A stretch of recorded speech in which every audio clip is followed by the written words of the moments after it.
I want to get hyped, but I'm so tired. Like my eyes are starting to close. Like yes, I'm bobbing my head. Like yeah, the energy is low. Where's my freaking in pillow? the studio today, huh? It's real. It's not low. It's chill. It's relaxed. It's chill. It's relaxed. Not like hyped up. You know? No, yeah, we're not a party rave. This has never been a rave. This has been this is beer hour. Beer hour on a Sunday. It's like chilling at the barber shop and waiting in line to get a haircut. You just BSing with your boys. Oh yeah, just like what can we not do for several hours? Nothing. Exactly. That's what this podcast is amount to. Just nothing. Good old nothing. No. All right, you are listening to the Zilla Boys podcast. This is Jacob, and that's Ernesto, who was previously talking before me, as I'm talking now. And I am talking once again, as he was before him. Let's just make this incredible nonsense work. All right, we have many topics, quite a few topics, important topics, but the very first topic. The Golden Globes happened, and I don't think anyone cared. I didn't even know they came on, man. Yeah. You know, I looked on the news and like the Golden Globes nominations or like the Golden Globes winners, like that came out. I didn't watch the Oscars. I just read who wins. You know, I never ever watched the Oscars. Yeah, so it was like okay, you're like the Golden Globes just happened yesterday. I was like, oh, well that's nice. Yeah. I mean, I feel like the Oscars used to be fun when what's his name? The guy who was in A Princess Bride was hosting. That was it. That was Carrie Elwes. Not Carrie Elwes, but the funny guy, Bill somebody. Billy Crystal. Billy Crystal. Man, he was great. He was always the greatest host. Yeah, Miracle Max. Oh, he's the great. When Harry Met Sally. Mike Wazowski. Mike Wazowski. Mike Wazowski. That's not. That's just a noise. Yeah, that wasn't. Who was that? What were you trying to do? It sounded like I was trying to parody an opera singer. Like. So since we did not watch the Golden Globes and probably don't agree with who won what, we decided to do our own parody, our own picks for the Golden Globes. We're not going to go through every category. We're going to keep it simple and short, but we're going to do our thing. I guess we can call it the Zillow Globes or the Zillow Globes, the real Golden Globes. We care. We care. We don't have a statue. We don't have like a concept for a statue or you get a mental pat on the back and a congratulations. We could do it just we'll take the Z of the Zilla Boys and make it like a stamp or something, and we'll stamp it on the movie. Okay. It was like congratulations, you get our Z of approval. There you go. Our stidual. The Z will be our stidual. Yeah, we're actually gonna copyright World War Z because the World War Zillow. We could do that. Let's do that. Let's go to court. But I don't want to create a war. You know, I'm not really like a relaxed Sunday Zillow. That's cool. I'm cool with that. Yeah. Cool. Put that in a bottle and I'll drink that any day of the week. Okay, so you want to start off with so we're gonna do the important topics: best actor, best actress, best director, TV series, foreign language, music, comedy, best drama, and best picture. I thought we were doing best actress, best actor. Once again, we are 100% prepared. Best comedy, best animated film, best picture, and best series. So we're gonna be doing that instead. Okay, yeah, all right, let's do that. So I'm gonna start off on best actor. I'm glad I wrote this down. Because. I don't know. I think ladies go first, but we're just not going to do ladies today. We're just going to start with Best Actor because that's the first one on my list. So for the Best Actor category, I'm choosing an actor that hasn't been, I think, recognized as much as they probably should have, and that's Chris Hemsworth's arms. Now, we've seen Chris Hemsworth's arms in action many times throughout the Marvel Cinematic Universe as he betrayed Thor and lifted many weapons such as Mjolnir, Stormbreaker, and many people which he threw. Because his arms, they never stay the same. They're always different from film to film. They're like, they lose and gain weight, kind of like, what's his name? Christian Bale. Christian Bale. They have that in common. Yeah. He went from the Ghostbusters, and he looked like me. Yeah. And then he went back to Thor, which he looked like The Rock. And then he went to Thor, who looked like me, and that was all. That was all a bodysuit, anyways. Yeah, his arms have been through a lot, but you see his arms do plenty of things in this movie. You see him stab people with knives, shoot guns, shoot other guns, shoot grenade launchers, while also shooting another gun in the other hand. So you said best actor. So is it going to be his right arm or his left arm? Because you can't do both. Because that's a team. See, I'm a right. See, that's true. See, I'm a righty. So generally, I'm biased to the right hand. But there is one shot in this movie, which is probably like also best cinematography. Just so you know, Extraction. Just because that movie's awesome. But there's one scene where he's holding in I think is an M4 in one hand and a grenade launcher in the other hand. and the left arm was holding the grenade launcher. So I think out of pure, sweet, lovely amazingness, I'm just going to choose the left arm because it was holding the grenade launcher. Right on. That's cool. But yeah, I don't think it's. His arms have been. I've never seen them nominated for anything, for no awards, and I think that needs to change. So now we should do like someone's leg. Yeah, there's a lack of like calf, limb diversity in Hollywood, or their neck muscles, their triceps. What is that? You know what? Yeah, let's go for do that pinky next toes. time. We'll do best muscle category. Best muscle category. Okay, well for me, best actor, I'm not gonna go with his arms, but I'm gonna go with Chris Hemsworth because not a lot of movies came out last year that I saw, and this was one that people were like, dude, you have to see it. It's like John Wick. And I was like, I don't know, man. It's a pretty bar to set for a movie, you know. So, but yeah, I went to go check it out, and it was pretty dope, man. Like Hemsworth brought the pain, and like I was like, whoa, like man. I even told my dad, yo, you go watch this movie, old man. It's a pretty good movie. You know, I'll check it out. My dad checks it like 6 months later. But yeah, I was like, that movie, like I've never seen anything like that, man. Like he was visceral, he was mean, he was gritty. I can't wait to see part 2, man. I like for serious. But yeah, I would go with Chris Hemsworth's arms, but I'm gonna include his whole body and say the whole he used a wide variety of things. He headbutts, he kicks. There are many options for best actor. That knife fight with him and that one dude, oh, that was so sick, man. And that one take action scene. Heaven to Betsy. If you're a filmmaker and you're watching that scene, you're just like, how did they, wah. It's amazing. How does they get the camera just to, that's like, you know, because we make films a little bit, you know, and yeah, there's got to be some invisible cuts in there. Now, I've only seen the movie once, so I don't know like where the like cuts 1945 are. Or whatever. Yeah, you can definitely see where some of the cuts are. If someone like walks in front of the camera, they can do some kind of fading effect to where they just follow the next cut through that person. But it's almost impossible to tell with this movie. Now, the movie's not one shot. There's just this one action scene that lasts like 8 minutes, I think. Yeah. And it's just Could you imagine how hard it was to train to do that 8 minute like action sequence, man? Just a nightmare to pull off. Oh. But yeah, I go with Chris Hemsworth for best actor. So You agree? I agree. I think this was probably his best film. Yeah. I would say so, man.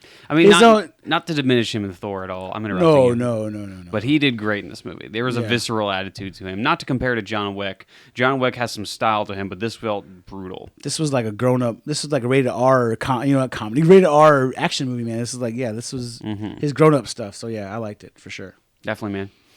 All right, next category, Best Actress. The ladies in the room. Who acted the best on screen? Now, I have an actual person that I actually want to talk about in a minute who I think legitimately gave the best performance in 2020. Okay. But I also want to talk about someone who, a good nomination that I would like to send out, and that is Kristen Stewart's hair in Underwater. We're going back to body parts.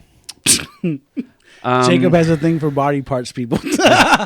Man, someone's gonna take that clip out of context. I'm sure of it. Yeah, that's why I said it. But the reason why I liked her hair throughout the entire movie is because it was shaved.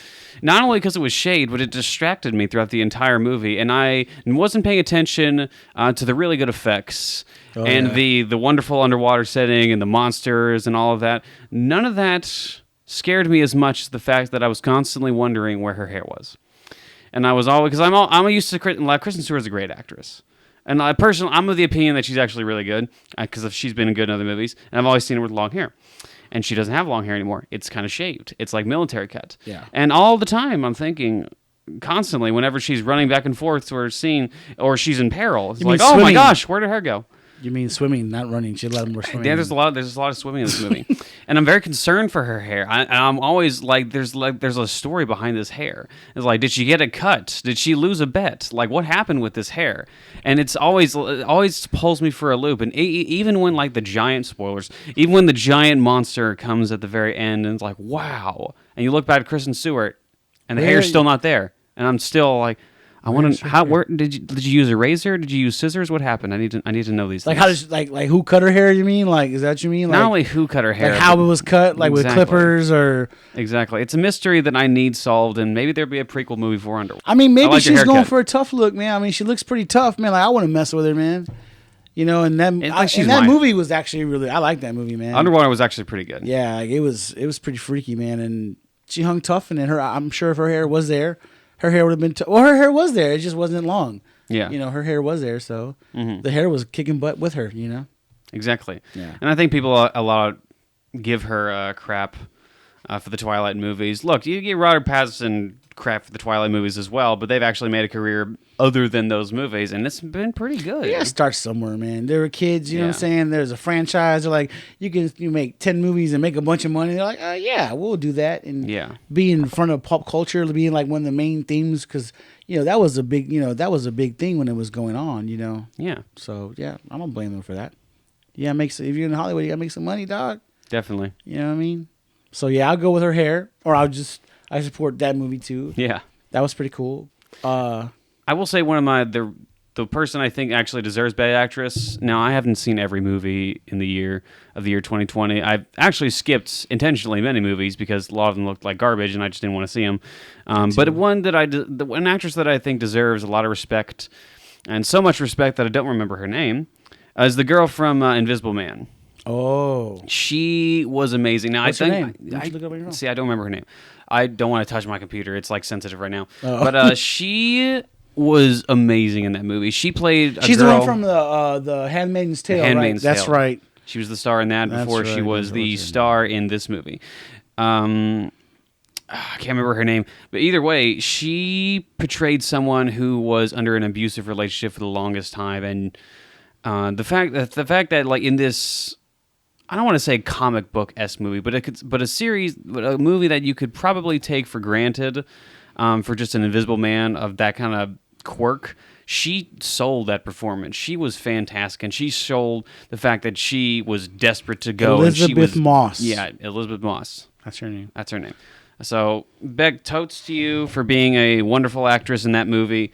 Invisible Man, you were great. Cheers, and so on and so forth. Where's your beer? We got cheers. We got cheers okay. now. Well, cheers for her. Okay. Clink, clink. Now, let's go to Ernesto. Because Well, for my best actress, I'm going to go with my girl, Betty Giplin from The Hunt.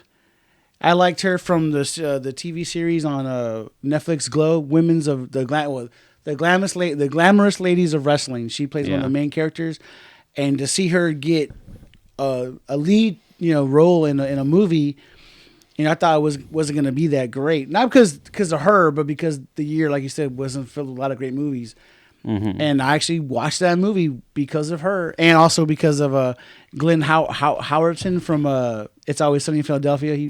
He's in that movie too. But she kicked major butt, dude. She was like, I didn't watch it for the acting, but she kicked major butt, dude. Like she was it was a surprise treat movie, and her character kicked the most butt in that movie. And the knife fight with her and what's her name? The one from $1 Million Baby, Hilary Swank.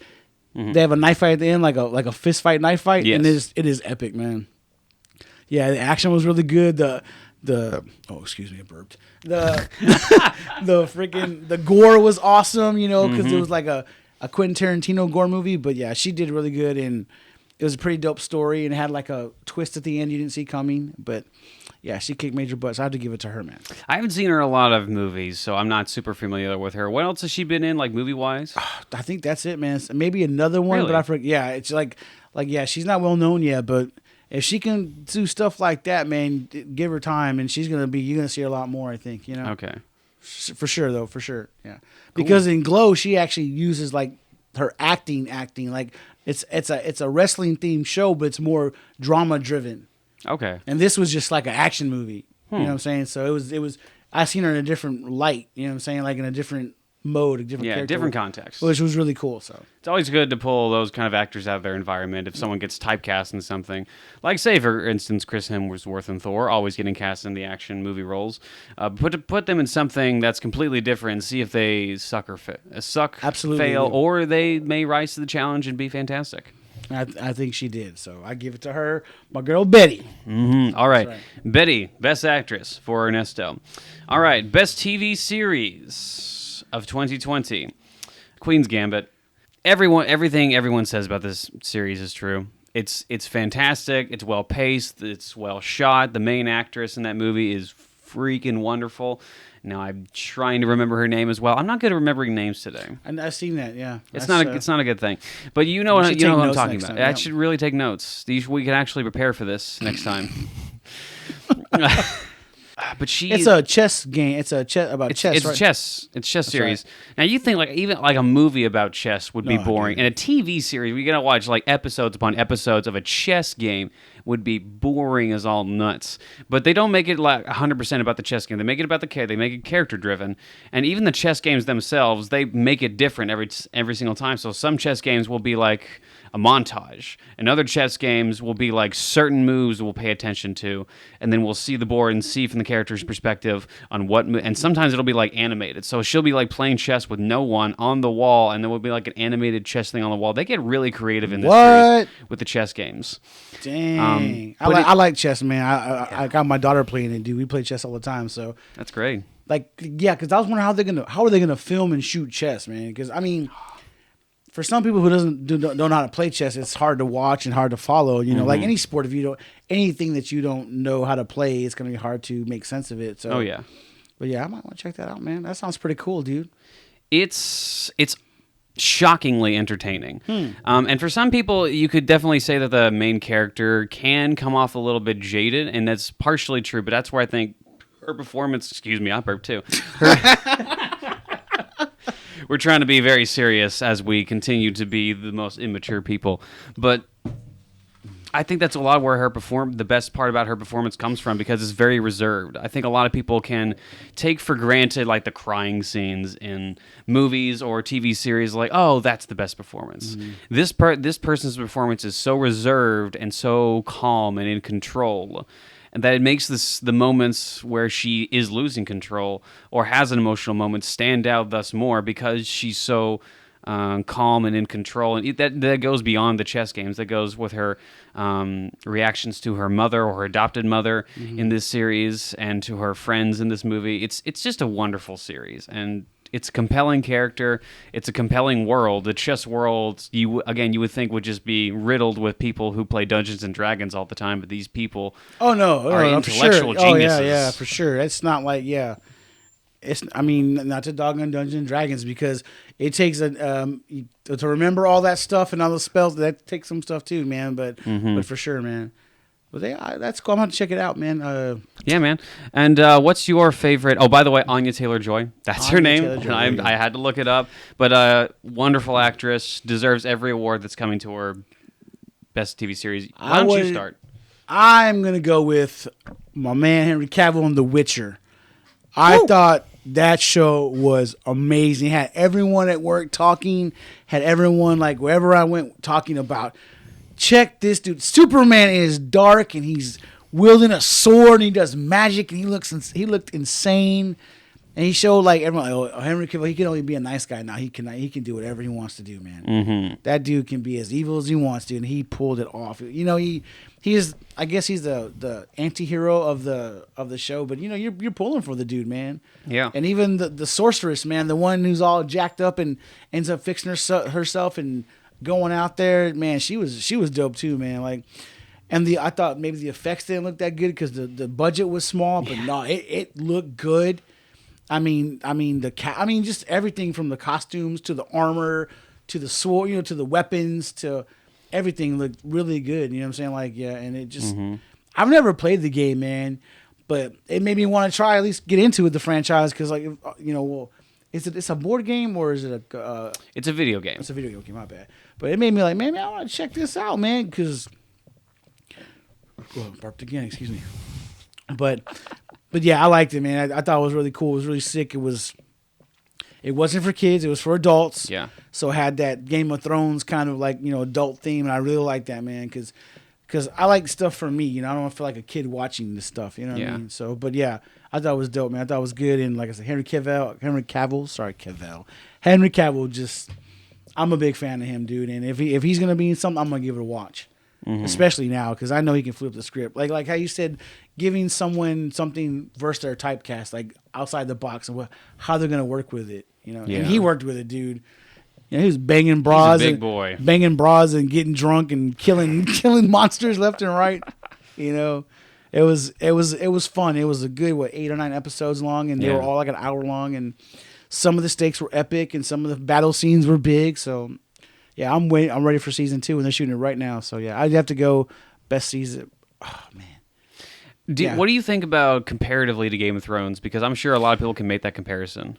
It's kind of like I'm not gonna say kind of like Game of Thrones. It has the adult feel for it. It's not the same universe or the same show. It just has that. This is for adults. Like they don't have your kids watching this stuff. It's okay to like fantasy because fantasy's for adults too. Yeah, that's what I like about it. Like you watch fantasy, you must be a child. Like no, it's rated R. Yeah, this is not for kids. So that's there's some heads flying. I've only seen like the really cool action scenes of that movie. I haven't seen the whole series. Yeah. Dang, that's a far cry from Superman right there. Yeah, he does he spells and he has like magic and he's got like senses. It was crazy, man. Like yeah. I think he's like half demon or something, or he's a witch. I forgot what it was. He's something's evil inside of him, dude. But yeah, it was pretty sick, man. He's a half demon, half big peck man. Dude, I would have missed his pecs can probably take on that army. I'm sure his pecs would give Chris Hemsworth's arms a run for their money. Oh man, no, I'm just joking. Maybe hey, you never know. Like best TV series next year could Henry Cavill's pecs could clean the house. It would be Chris Hemsworth's arms versus Henry Cavill's pecs versus Ryan Reynolds' sense of humor. They're all gonna go battle against each other. I do like the Game Boy voice. Who would win in this massive battle? And Chris Pine's hair, because he has the most beautiful hair I've ever seen on a man. Okay, well, that was my best TV show. Lovely locks. We're gonna go best comedy of the year. 2020, because it was a joke. Yeah, 2020. The whole year was a joke. It was a joke. Okay. I'm gonna say Tenet. Tenet was the reason because I'm saying Tenet is because the only I didn't understand almost a thing in that entire movie, and I had to go home and it.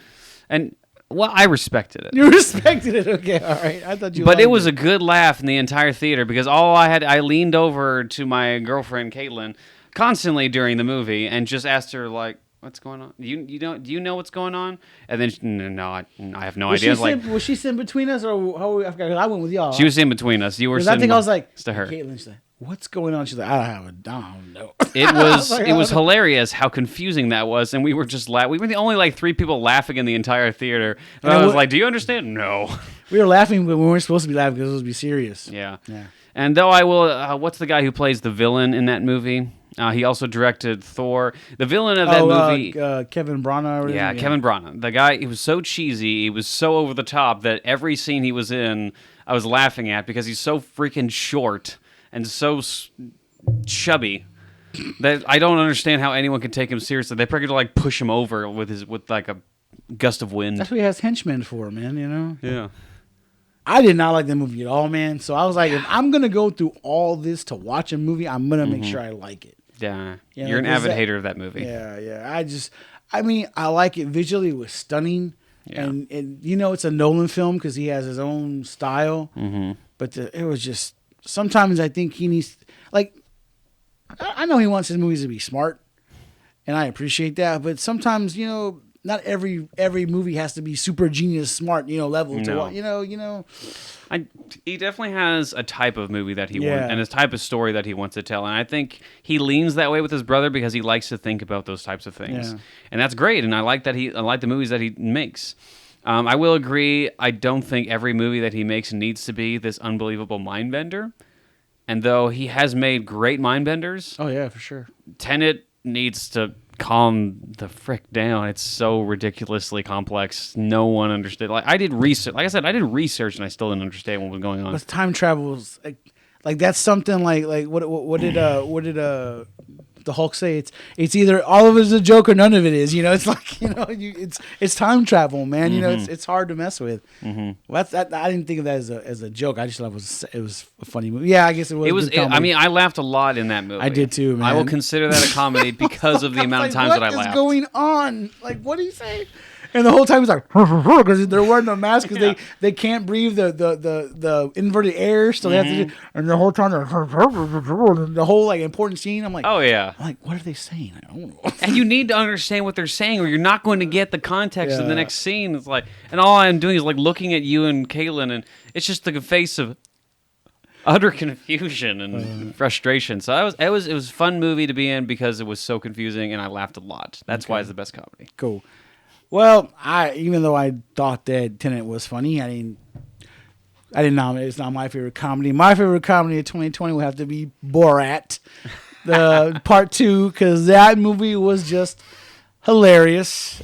And, I know we live in times where people get offended by almost everything. And for him to come out and just make that movie and not care about what anyone says and just make his movie, I thought it said a big thing about Sacha Baron, as a filmmaker and as a writer, that, I'm going to do my thing, dude. And, he was dressing up here and there and doing crazy stuff, and people just going with it, man.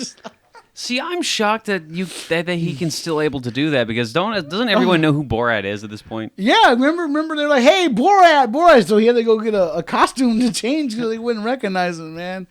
But yeah, he went to go buy that cage for his daughter, and he's like, and the guy was like, okay. He's like, yeah, I'm gonna put my daughter in this cage. What do you think? And he's like, that's cool. like. People like, are you for real, man? Like, seriously, dude? You're like, hey, man, in this country, you're not allowed to put women in cages. But he's like, oh no, man, I put like 2 girls in here. And that was me. He just showed how people are still pig-headed and dumb and sensitive. Just showing the ugly of the world, but laughing at them. Like, oh yeah, like, well, I'm not with you. I'm laughing at you. The joke is on you, stupid. You know what I mean? And that's sometimes what you have to do. Mm-hmm. But yeah, I don't know. I thought it was hilarious. I didn't think it was gonna be that funny, but it had me rolling, dude. Yeah. Oh man, or when he dressed up like Donald Trump, and then like trying to take his daughter into the Mike Pence rally, and he's like, Mike Pence, I have a woman for you. Or it was crazy, man. I don't know, that dude. He's insane, man. He's crazy. He has balls. I'll give him. He that. does. He has massive balls. He does. The dude, I don't think he's gonna make I don't know. He might make a part 3 when we least expect. Never know, because he shot this movie in secret. Like he didn't even no one knew he made this movie until like 3 weeks before it came out. Oh yeah, I made Borat 2. Here's the trailer. It was like, what? Like what? Like no way. Like, and I know like a lot of people that watched it and liked it. Even the people I thought that were gonna watch it weren't gonna like it because they get. Kind of offended a little easier than most people, but they're like, dude, did you see that Borat movie? That movie was awesome. You liked it? Like, come on, man. But yeah, that was my favorite comedy. I feel like that's the general consensus of people who saw the movie. Is like, dude, did you see that movie? They talk like that. They talk like the dude bro accent. Like, dude, man, dude, bro. Yeah. Person, my friend. I don't know what to say. That's how I talk to my boys. My friend. Now you have to leave this room talking like an esteemed gentleman. What does esteemed gentleman say? Oh, darling, let's get some tea. I'm not gonna say it to my homeboy. I'm not gonna call my homeboy darling and say let's go get some tea. My dear friend. I'm like, dude, let's go get a drink. Okay. All right, moving on to best. You know what? I'm skipping everything. What's on your list? Because I think yours is the I was real gonna say we got 2 more to go left. We got best animated film and best picture. I think we have the same one. Nope. You don't. We don't. Nope. We don't have the same one. We have the same one, but it's for another category. Okay. Again, we gotta count how many burps we have on this show today. We're gonna do like a burp counter at the very end of it. How many burps did we do? Burp. Okay. It's gonna be the one out of the 42 subscribers. Like, I'll count. Now they're doing burp jokes. We've sunk in this low. Okay, let's go best animated film. And we'll go best picture. Soul. This movie's peak Pixar. Yeah. Like it makes you cry, it gives you in the feels, it makes you laugh, it makes you go on, it makes you go wow. It does all the generic Pixar stuff. It's beautiful, man. Like it's just every little detail in the animation is just insane, man. People's hair in this movie is so detailed. The fuzz on their shirts, you can see the threads, the fabric, it's like There's a shot in this movie where the main character is going, Jamie Foxx's main character is going down. I remember the name. He's going down to a jazz place. And he sees one of the characters playing a saxophone under a strobe light, not a strobe light, but one of those stage lights. And it's such a beautiful shot. The contrast, the colors, Yeah. it's just so gorgeous. And so many, like this entire movie is like the perfect combination of Inside Out and Coco. I'd say. Yeah, Coco's color palette was really beautiful Yeah. too. Yeah. The reason this movie I think touched a lot of people is one scene in particular. Now I'm kind of going into the spoilers for not Coco, for Soul. But there is one. Every Pixar movie has like the generic scene where it makes you tear up, and most of those scenes are effective. But this one I think was a nostalgic base for me. It was basically trying to answer the reason. What's the reason for life and living, and why are you here on this planet, and what's your purpose? Where he has all that flashback scene. Where he has all the flashbacks. And it's not... And again, spoilers a little bit, but the movie was essentially telling you that it's not just going to be this one thing. It's not going to be this one thing that you're pursuing the rest of your life. It's those little moments. It's time you spending with your friends, like, or walking in the park, or hearing the waves in the ocean, or spending time with your dad. And man, I just burst into tears when that happened. It was so emotional and so like unbelievably heart-wrenching, because that's my life. I can relate to that 100%. Like if I go back in time and relive those moments those are the moments that I'm going to remember, spending time with my dad, my friends, and being with my family, and those are the moments that are going to stay with me. And it just got to me, and I just started like weeping. It was rough. Yeah, like I said, like I told you before the show, we started doing the show. Zoe, my mother, and I watched it last night. It had me crying. My Zoe's like, "Are you crying, Dad?" I'm like, "Yeah." She's like, "Why?" I was like, because I'm thinking about grandma and grandpa, because my grandparents have passed, and it just, like, even though they're gone, man, they're still with me every day, man. Like, I still reference their knowledge and their mistakes, and, you know, just like you said, life, man. Life it's not one thing you focus on. It's a bunch of million different things that make you who you are and make life great. You know what I'm saying? Make life what it is. Even the bad parts and the worst parts, it still define you as a person, help you become the person you are in the life that you live. You know what I mean? So, but it's just a wonderful movie. See, I didn't pick that as my best picture. I put that as. See, I thought we had the same one. What'd you pick? That's best movie for me. Okay, of the year. That's the one that, like you said, pulled my heartstrings, had me in tears, and had me thinking. Even though it was an animated movie, it was Jamie Foxx did an amazing job voicing that actor, bro. Like I don't know, man. Like that was probably one of his best movies, I think, because he only works with his voice, and it felt warm. And even what's her name who plays 22? Oh, I forgot her name from SNL. I'm messing up my names too, but this is gonna be a trend. But even her with 22, she was awesome too, man. Just the voice cast in general was good, man. Like it was an animated movie, man, but it looked like it was real, man. Like I said, like the grains in the wood, you know, it's just. The lights, the like you could see like the light coming through, shining through the dust. They're like shots of trees where you can like pick out the details in leaves. Yeah, like man, like yeah. So and it was so much detail and it had so much heart and it was beautifully shot and the music was awesome and I even like the barbershop scene, man. Barbershop was my favorite scene. I remember one of my favorite scenes. Well, I don't get my hair cut at the barbershop like that anymore, but I used to, man. I used to go there. Wait like 5 hours a day, to get my hair cut, and we'd be just chilling, talking BS, and man, I liked it, but like that was my favorite movie. Yeah, what is your favorite animated movie? My favorite animated movie is it's Justice League Dark, Apocalypse War. It is the culmination of all the DC animated films that have been coming out for the last 8 years, and even though DC for a minute was missing it in the theater, this strand of their animated cinematic universe is awesome. It's really, really good. It's some are PG-13, some are rated R. I mean, you got like I don't explain. There's so many different storylines, and this movie brought them all together. And this was basically like their end game, and now they're gonna start everything over and do something else. So which I thought was pretty cool. So, but yeah, it was. Everything from the son of Batman to Atlantis War to freaking what's it called the Flashpoint. Yeah, all these movies came up to this one and came together into this movie. I was gonna say Teen Titans. Yeah, all that stuff. I thought it was and it was rated R.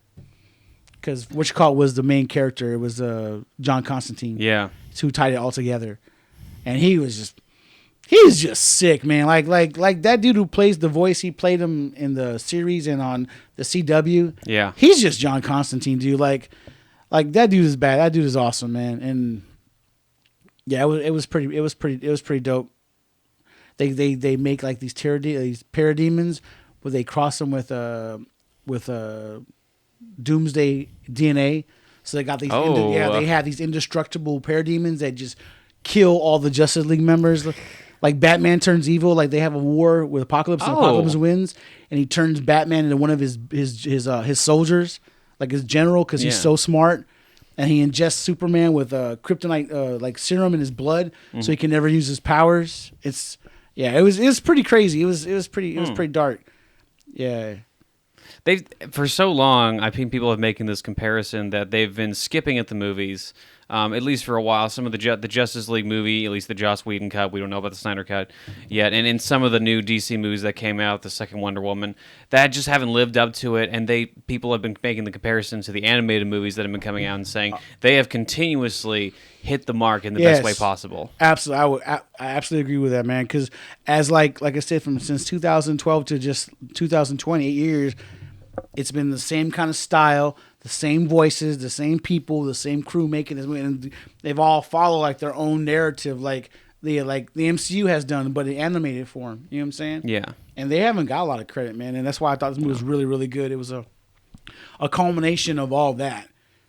And I'm sorry, but Soul was just that's a whole different kind of movie to me, so that's why I put it as my best picture. Okay. So we'll move on to best picture. That is your best picture. Soul's my best picture, yeah. Do you have anything else to say about it? We've already talked about it pretty much. No, I just say if you haven't watched it, man, you need to watch it, man, because it's an amazing movie, dude. Okay. I will say that is probably either my second or first for best picture, but as of right now, I will say my first is Invisible Man. Oh, really? Yeah, I'm not a pristine person. I don't watch all the Oscar bait movies. I don't watch all those movies. But the movie that stood out to me and that I've watched repeatedly since I've seen it in theaters, and it was the last movie I got to see before all the COVID stuff that came in. It's just a wonderful movie. And again, is it scary? Is it scary? It's not scary, but it's suspenseful. Like it keeps you on edge. There are several times in that movie where the camera will pan or tilt the camera to nothing. It'll it'll pan to a hallway, or it'll like look at something and there's nothing there. But you know the context of the movie that there's someone in the house with this person, or there's like an invisible person walking in the hallway, but you can't see him, but you know that he's there. It is unbelievably suspenseful. And there are I think there's like a 6-minute scene where there's just no music in that scene, and it just leaves you on edge and just like gripping your chair, like, oh, I don't know what's gonna happen, because you can't see him. Wow. And the fight scenes are great. It was the guy who directed Upgrade. He worked with James Wan in a lot of movies for the longest time. They did Saw together. He was actually the actor in Saw. They probably did Death Sentence too. Do they do? You ever see Death Sentence with Michael Bacon? I haven't seen that movie. I mean Kevin Bacon. Sorry, not Michael Bacon. But he's the guy. He was the actor in Saw. Okay. But he's worked with James Wan for the longest time. But he's done 2 movies as of recent, and one is Upgraded, and the second was Invisible Man. Okay, it was pretty sick, man. Yeah, but it has that same fight choreography. There are a few fight scenes that have that same like weird camera movements where it follows the actor during the scene. Like if he's throwing someone through a window, you're gonna follow that person through a window as they slam on the ground. Oh wow! And it's brutal. It's rated R for a reason. There is one specific scene. Do you mind if I spoil it for you? No, go ahead, man. Great. There's one specific scene in Invisible Man that it is the scene. Hey, if I say thanks the for scene, asking, do I mind first? Yeah, you're welcome. I care. Like I said, the Zilla Boys Globes, we care. We care. We really the Zilla care. Globes. The Zilla Globes. Let's make that a thing. Let's not. But if you say the scene in Invisible Man, everyone will know what you're talking about. And the scene in the movie is the main character who's running from this invisible man, who knows that there is an invisible person stalking her. She goes to a public area with her sister because she thinks like, okay, maybe I'll be safer in a public area with my sister. And that is a lie, because the scene that happens in this movie, she's talking to the sister, and the camera is on the sister. She's not on the person talking, or the main character talking. And the sister, all you see is her glance change. And then you cut back to the main character talking, and she's like, what are you looking at? and there's a floating knife right next to her, and then all the knife goes is like, shh, and just cuts the sister Throat or head off? throat, and and simultaneously puts the knife in the main character's hand. Oh, what? Oh, that sounds crazy, man. And the scene, it happens. All this happens in like the span of, I'd say, 3 seconds. It is so shocking, and everyone in the theater was like, there was silence. Oh. It was such a shocking moment. But yeah, that movie was suspenseful, intense. Like I said, I've already told you the main actress was phenomenal in her role, and the ending is incredibly satisfying. I've heard people say the ending isn't that great, and those people are wrong. But yeah, I'm gonna check out that. I'll check that one out then. That sounds pretty awesome. It's really, really good. Highly recommend. Because I like The Invisible Man with what's his name, the comedian. I don't know. I can't believe it, man. He was on Three Amigos. He was in the Vegas Vacation. Oh, man, why can't we Chevy remember Chase? Steve Martin? Oh my God, not Steve Martin. Chevy Chase. Why did I say Steve Martin? I'm sorry, man, but the one with Chevy Chase was like a comedy, so I thought like, okay, how they can take it from a comedy to a horror movie? But that sounds pretty interesting, though. Yeah, I might give that a watch, dude. It's pretty awesome. It's pretty awesome, and I think I may have ruined that scene for you because you kind of need to experience that scene for yourself. But either way, I'll check it out. I'll check it out. So that's it for the Zillow Awards. That's it for the Zillow Awards, ladies and gentlemen. The award goes to Invisible Man and or Soul, depending on which one you care more about. Write down in the comments and let us know what you think. Yes, who deserves Best Picture? Who doesn't deserve Best Picture? Or a movie that we totally forgot about, man. Like that's pretty awesome that we need to check out. There are quite a few movies that we didn't bring up. That's true. That is true. So what's up for the first topic of the day? So the second topic of the day. Oh, that was the first topic, right? There is an ending that came out recently to a series that has been going on for a while. WandaVision, the final episode of WandaVision came out as of recent. I have strong opinions on this episode, but I would like to hear from you first because I didn't get to hear your opinion yet. I liked it a lot. I thought it was pretty awesome, man. Last week we talked about Vision versus Wanda, but we even give Vision versus Vision a thought, and I was like, oh my God, I didn't even think about Vision versus Vision. And then when they started going, I mean, I don't know, just the story of her trying to get her power, like I'm trying to take all your power to make myself stronger. That was kind of cool, and the effects there were cool. The story was kind of, it was okay, but I don't know, man. That Vision stuff was awesome to me, man. Like where he's telling like Vision, like I'm not your Vision. I'm just like a memory of her, man. Like of him. Yeah. You're actually who I'm supposed to be. You. Yeah. You or me, and they started talking science, talk to each other, and theses, and it's like two intellectuals. Yeah, I loved it though. I had no idea what they're talking about, but I loved it. They're talking about theses and stuff. Like if the science is sound. And he's like, well, you agree with me. I agree with you. And they're like science, talk. Yeah. But I don't know. It was cool. And then he unlocked his memory, dude. Like the data's there. Yeah, so politely too. Like, may I? Sure. He's like, the data's there. You just have to unblock it. And he was like, holy cow, this is who I am. It was awesome, man. I thought it was pretty cool. And now he's out there. He's out there. He's unlocked. It's just a matter of time till he comes and finds Wanda, man. Yeah, where did he go exactly? Because he just kind of boogied out of there. I don't know, dude, but I was reading reading an interview on, I think it was Collider not Collider, I forgot, I think it was Screen Rant, but that he's actually just as strong as Vision, if not just a little bit less stronger, you know what I'm saying? Okay. But his power level's up there, so that's pretty cool, man. Cool. So, what'd you think about Agatha? I thought that she was all right, man. She wasn't great. No. But for a TV show, she was cool. She was okay. She worked a little bit. She was just really like a mechanism to bring Scarlet Witch to where she was at. Yeah. They tried to find her a good adversary. They probably couldn't find someone. They probably someone that was really good. They wanted to save for a movie. So they're trying to find someone they can use for a TV show. She served her purpose. She looked way cooler than she did in the comics. I did a little research on her. And she was kind of... Well, I think maybe they should have used someone different than Karen Hahn. The actress who portrayed Agatha? But also, she's the one that pulls the neighbor stuff off really well too, though. She was great as the neighbor. See, that's where it was hard. You're trying to find someone to do both roles, and she pulled the neighbor TV show, really great, But when you're doing that goofy thing, and when you try to flip the script to be evil, it kind of like you take it less seriously. You know what I mean? Yeah. Yeah. So I think I'm reverting back to what I said last week about Agatha or Adthika. Agatha. It's what a dyslexic person would say. Oh, you can say that because you're dyslexic. Yeah, I can say that because I'm dyslexic. That's right. I can say whatever I want about dyslexic people. I think she was utterly pointless. I think the actress portraying her was great. Yeah. As the neighbor. I think she was wonderful as the neighbor. I think she was incredibly charismatic and joyful and funny. And as Adthika, she was boring. She was generic.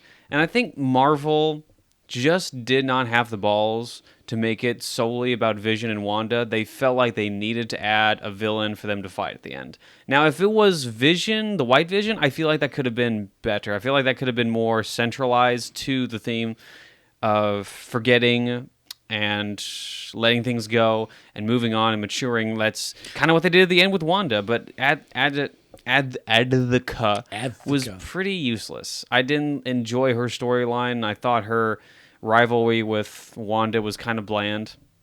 Like I said, she was just a device to bring her power out and to explain what her power is. It was like it was context, man, for her. You know what I mean?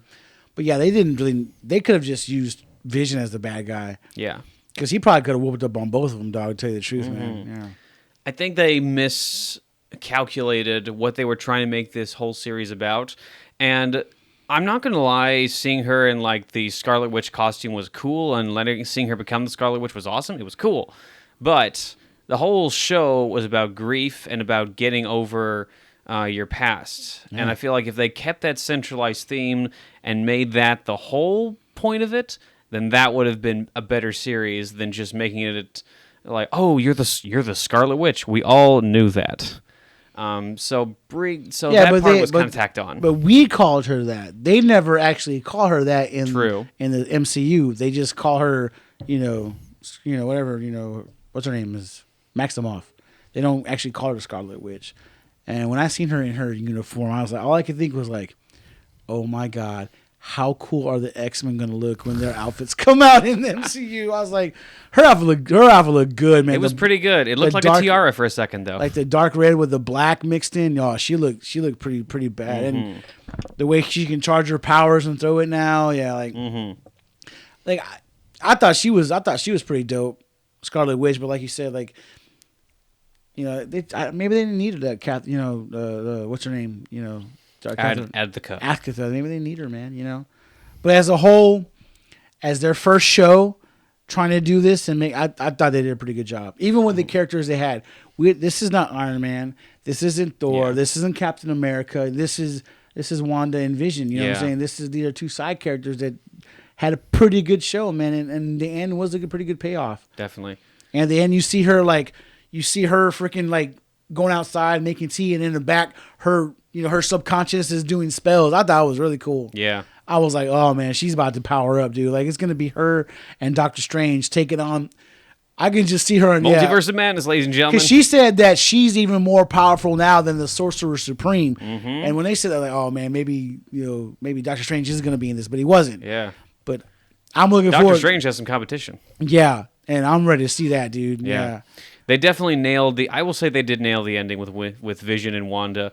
When he turned the lights on to see her again, it's like, I just wanted to see you clearly again. It's like, oh man, that hurts. When like because I follow Kevin Smith on Instagram, and he was like, I cried twice. I was like, I just watched it. Like, what did you watch? He made him cry like that. Like, what did he watch? And then I read later it was that, and I was like, yeah, he made me cry too. Like, because the boys had just disappeared. She's bringing the hex in and turning everything back to normal. And Vision knows it's just a matter of time till he's gone too. Mm-hmm. He tucks the boys in, gives them kisses, tells them he loves them. You gotta say bye to your kids, and then just like, see you later. We won't see you tomorrow because you'll be dead. And then he goes into the room and sits down with his wife, stands with his wife and talks to her. And he's like, what am I? She's like, you're part of the Mind Stone. That's part of my soul, or whatever she said. Oh man, she just described like all he is to her, and I was like, and then he cries. Oh man. Oh my gosh. And my daughter, because I was watching, she's like, "How is he crying? He's a robot." I was like, exactly. He's a robot and he's crying, dude. It was just. That's why I liked it, man. Because at the heart, it was about grief, like you said, grief and losing people and love, and their relationship, and it was pretty good, man. You know, I think of maybe if they have a season 2, they'll tweak it. Yeah. You know what I'm saying? Though, if they get a season 2, they'll tweak it. They'll do what they have to do to make it better. You know. Yeah. I do think the ending could have been better. Specifically because I think Wanda should have had a little more repercussions for the people. Because when she walked up to Mrs. Rambo lady, and she said to Wanda, "They'll never know what you sacrificed for her." Are you joking? She's the one who trapped them in the first place. Yeah. You got to see how much they actually affected her when that lady walked up to her. It's like, "Hey, can you just take my daughter out of the house? Because I want to see her for a second." Like, oh my gosh, that's They pretty hate messed her, up. yeah. And they were like, she was like, they hate me and they have every right to, but Yeah. I can't change it. So They have every right to. And like, look, yes, you made everything better at the end, but you also trapped them. And I think she should be held accountable for some of that. And maybe that will happen in season 2. Maybe they'll go into that if they have a season 2. We don't know if that's going to happen. And then I guess we didn't get the super freaking, cameo everyone was talking about. I mean, unless What was the cameo? I guess it was a scroll, but that wasn't Skrull? Who that cared was- about that? That wasn't really big, maybe it was Paul Bettany. Maybe Vision was the super. I don't know. If that was it, that was pretty lame. Or maybe, because someone said like Luke Skywalker sized cameo. I was like, who is that going to be? Maybe a scroll that no it's one's heard about. like a funny one, like at the end of Spider-Man: Homecoming, where Captain America's like, "Hey, sometimes you wait to this movie, you get something really important. That's not one of these times. Not today. Not today." Yeah. Maybe it was something like that. Like they pull a joke on us, man. Maybe they pulled a joke and it's like instead of something important, You get it's this. It's a scroll. It's Larry the Scroll. Hey guys, remember me? Yeah, it was cool though. I was the background scroll.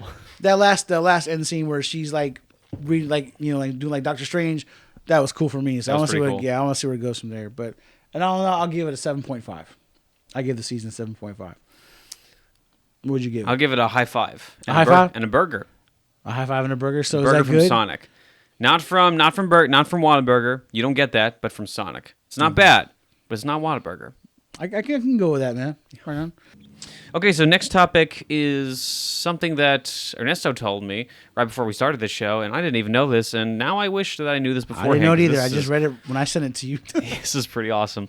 There is now a comic strip coming based on Colin Trevorrow's original treatment for episode 9 titled Duel of the Fates. I guess for context, for people who don't 100% know what the Duel of Fates is, Colin Trevorrow was originally slated to direct episode 9, and then he was fired by Kathleen Kennedy due to some creative differences.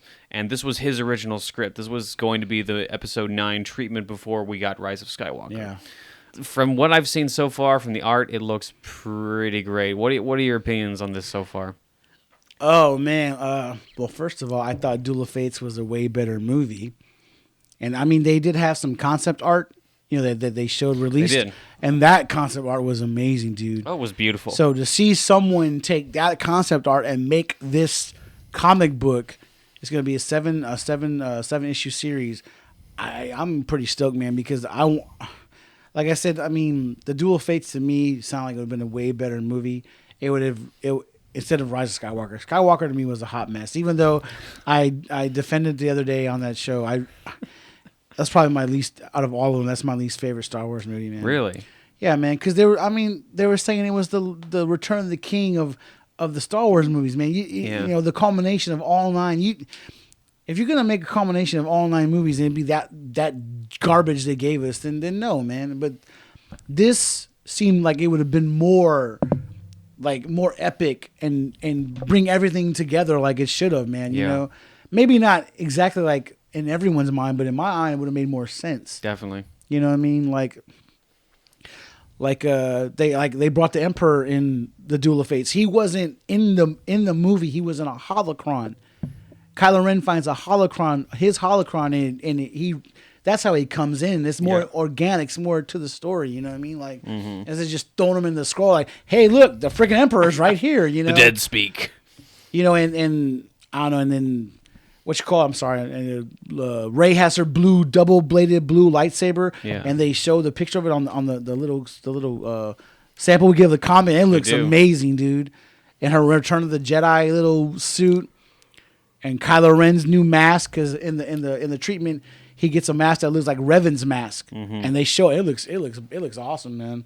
Yeah, of the Duel of Fates, what's your favorite part of that script, or what's something that you wish we got in theaters? I wish we would have got like in Duel of Fates, Supreme Ren or whatever he calls himself. Yeah. He has jammed all freaking communication across the galaxy, and only the First Order controls what goes in and goes out.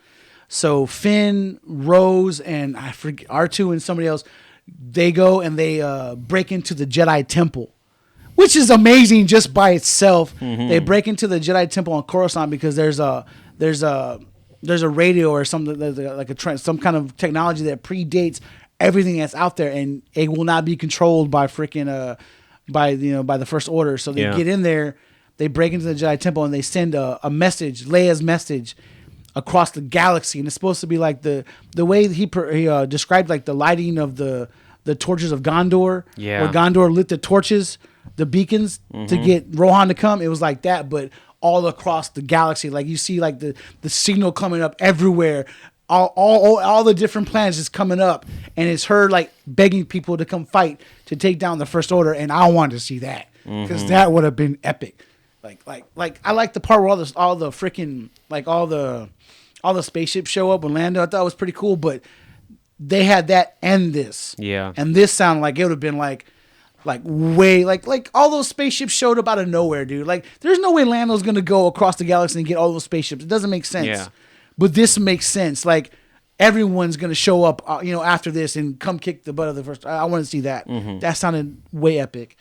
And then the Battle of Coruscant, where Finn and Rose find old clone troopers and stormtroopers that have been kicked out of the First Order, and they rise them up to make an army to take on the First. Oh man, come on, man! Just those two things alone make it better.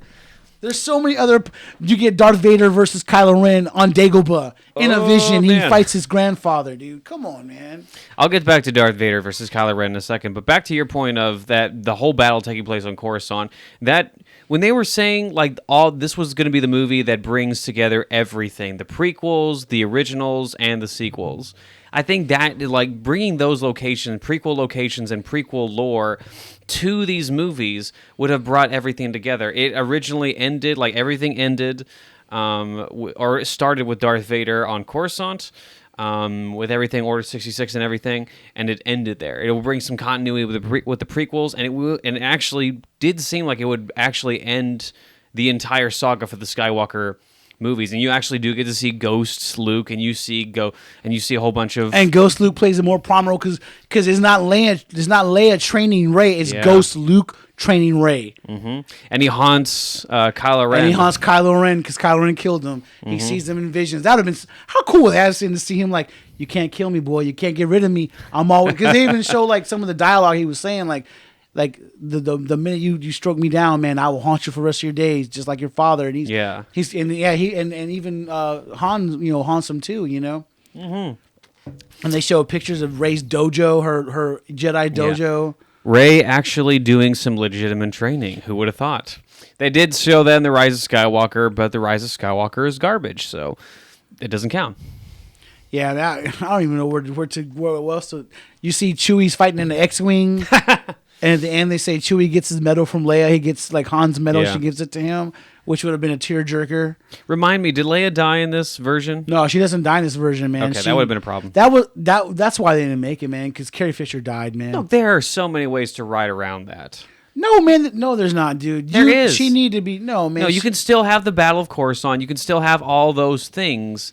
So you can still have this script. You just need to do some changes. But the most important parts, she played a big role in them. Like she played a big role, but it wasn't the most important parts. She played a prominent role in that because I have to go back and re-listen. But she was big in this movie. She was heavy in this movie, dude. Yeah. So I don't know, dude. I burped again. I think we got robbed, man. And we did. I cannot wait to see this comic. Oh man, freaking Rey takes on the Knights of Ren by herself. Mr. Darksaber, he has the Darksaber. Yeah, the leader of the leader of the Knights of Ren have the Darksaber. Yeah, apparently Knight of Ren #2 has the Darksaber, so he is now the ruler of Mandalore for some reason. I want to know the context of that. What happened there? Yeah. But she fights him and takes him out, which is probably, and I guess she's the ruler of Mandalore now. And the lightsaber seems probably a lot better because this one she's not, she's actually probably can fight in this one because the way it was described, like her Jedi skills have gotten up there. Like she can wield this double blade like nobody's business. So definitely. And now we're going back to my favorite part of this entire thing. And Darth Vader will always be my favorite part of anything. Not Kylo Ren versus Darth Vader. My goodness. And the way they drew that in the comics. It looks awesome. Bit of that. Yeah. Kylo Ren heard the voice in the darkness, and all you see is Vader's silhouette. You don't even get to see a description of the sound he's hearing because you know what it is as soon as you see that silhouette. Vader versus Kylo Ren, and he whoops Kylo Ren. He shows him who's the real Sith Lord. Even like with Supreme Leader Kylo Ren is like, I'm big and powerful, and I'm better than you're nothing to Vader. You are nothing to Vader. And their final lightsaber scene is on Mortis. The planet that spawned the Force on some temple where they're fighting the light side and the dark side on this temple, and she's got just the way it was like it was way better. Like man, again, it would have brought everything together. That's from the Clone Wars. That's not even from the TV. That's from the TV series. You know, like this guy sat down and what you call it? What's his name? The second in command from the First Order. What's his name? Hux. Well, he's Chancellor Hux, and then they say he kills himself with a purple lightsaber. That visual's awesome. Oh, dude, because he's like kneeling down. And he puts it through him, and it's purple, and it's got a gold handle, and everybody knows whose freaking lightsaber. They don't say it, but everyone knows. Oh, it's not Mace Windu's lightsaber. It's just the only Jedi who ever had a purple lightsaber. He's gone collecting Sith artifacts because he's trying to understand the Force so he can take on Kylo Ren because Kylo Ren's become so strong. Yeah.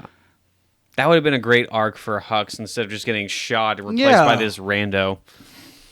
I don't know, man. I think this movie had a lot more heart to it, man. And like I said, it sounded way more epic. Just to see the Battle of Coruscant, that would have been dope, man. That would have been so cool. Yeah, instead of Finn riding, it would have given Finn a lot more stuff to do. Yeah, and instead of Finn riding a giant seahorse, it would have been way more like the images of him like raising a gun in midair and screaming out for the army. Yeah. Like, that just seems heroic and or imagine awesome. Him giving like his speech, like let's go get him speech. Yeah. Oh, that probably been cool. That would have been the way to end Finn for me instead of where they left General him here. Finn, yeah. General Finn. Yeah. Started off as a lowly stormtrooper in maintenance, and then he ended up as a general and the one who took down the First Order. Not just a general. Force. He uses the Force. He does, really. In this one, he can sense things. Like he can sense when Rey's coming. He can sense things. They don't allude to him having the Force, but he kind of can dip into it a little bit. He understands it. And at the end of the movie, of the script, him and Rey start the new Jedi Order with Broom Kid. And they actually say Broom Kid's one of their students. Like we continue with Broom Kid. Yeah, like Rey and Finn start the new Jedi Order together because she's going to train Rey. I mean, Rey's going to train Finn. You know she is. All right. But yeah, I mean, Finn's going to be a Jedi. And maybe Finn has the blue lightsaber or a yellow lightsaber or what. I don't know, man. Maybe he takes Mace Windu's. But it sounded a lot better. It sounded like it was been a way better movie. Like people would have connected it more. And even though, like the Last Jedi was good, but still a misstep, it would have tied that up a little bit better too. You know what I mean? Like I don't know. Does the Rise of Skywalker just retcon most things about the Last Jedi? Because Rey wasn't anybody in the Duel of Fates. He was just a Force sensitive being. And they keep it like that. Yeah. So they don't say like, oh, by the way, you're a Palpatine. No, you're still nobody.